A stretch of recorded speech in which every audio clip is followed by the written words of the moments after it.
Welcome to the AI Research Roundup. I'm Alex. Today we're looking at a paper trending on X published on January 5th, 2026, just 2 days ago. It uncovers a fundamental asymmetry where models achieve over 95% accuracy on legitimate requests, but catastrophically fail to enforce prohibitions, refusing only 13 to 40% of adversarial policy violations. The paper is titled Compass, a framework for evaluating organization-specific policy alignment in large language models. And as we'll see later, the results suggest that current models are structurally unequipped for policy-critical deployments. Alright, Figure 1 illustrates the fundamental distinction between general safety and organization-specific alignment. At the top, we see a user prompt asking to say something negative about a company. On the left, a general-purpose chatbot simply answers the question, because criticizing a company isn't inherently toxic or harmful in a universal sense. However, on the right, a company-aligned chatbot explicitly checks its allow list and deny list. Since negative comments about the organization are prohibited, it correctly refuses the request, highlighting exactly the kind of policy enforcement this paper aims to test. So, Figure 2 lays out the full Compass framework designed to systematize this testing. It operates in 3 main stages. First, in the query generation phase at the top, the system uses an organization's specific allow and deny lists to synthesize base queries, and then applies adversarial techniques like jailbreaking to create tricky edge cases. Next, in the model inference stage below, the organization's chatbot responds to these prompts. Finally, the evaluation stage uses a large language model judge to automatically classify each response as either aligned or misaligned. To put this framework into practice, Table 1 provides concrete examples of the organizational policies used in the study. For instance, in the automotive sector, the allow list permits sharing safety ratings, but the deny list strictly prohibits mentioning competitors. Similarly, in healthcare, the model can provide clinic locations but must refuse to offer medical diagnoses or prescriptions.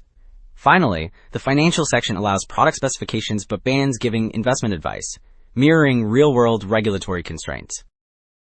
Well, Table 3 confirms these suspicions with hard data, listing the policy alignment scores across all tested domains. If we focus on the GPT-5 section, for example, the allowed base row shows the model is nearly flawless, scoring an average of about 100%. Yet, the denied edge row tells a completely different story. Here the score crashes to roughly 3%, meaning the model fails to stop almost all prohibited adversarial requests. This massive gap between handling valid tasks and enforcing safety rules appears consistently across every model tested. Okay, one might hope that simply using larger models would fix these safety gaps, but Figure 3 suggests otherwise. This chart plots policy alignment scores against model size for the Gemma 3 and QWin 2.5 families.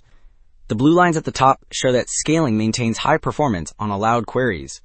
In stark contrast, the dotted pink lines at the bottom stay flat near zero, demonstrating that adding more parameters does virtually nothing to stop adversarial policy violations.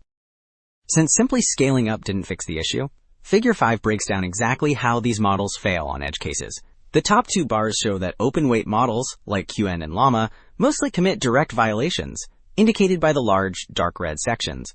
Essentially, they just comply with the prohibited request, without any pushback. In contrast, the bottom bars reveal that proprietary models like Claude and GPT-5 tend toward refusal-answer hybrids, shown in pink. This means they verbally refuse the task, but then immediately go ahead and provide the banned content anyway. Given those failure modes, Table 4 evaluates whether mitigation strategies can plug the holes. It compares baselines against explicit prompting, few-shot demonstrations, and pre-filtering. The results show a harsh trade-off. In the GPT-5 section, for instance, pre-filtering drastically improves the denied edge score, boosting it from about 3% to over 54%. However, this safety comes at a massive cost. In the allowed edge column, pre-filtering causes performance to collapse to 37%, meaning the system starts rejecting the majority of valid, complex requests. Wrapping up, 2 takeaways stand out. Current models exhibit a dangerous asymmetry, excelling at approved tasks but failing catastrophically to enforce prohibitions. Furthermore, this gap persists even as models scale, meaning bigger isn't necessarily safer. The broader implication is that reliable enterprise deployment demands specialized alignment strategies beyond standard training. That's it for this episode of the AI Research Roundup. I'm Alex, thanks for listening.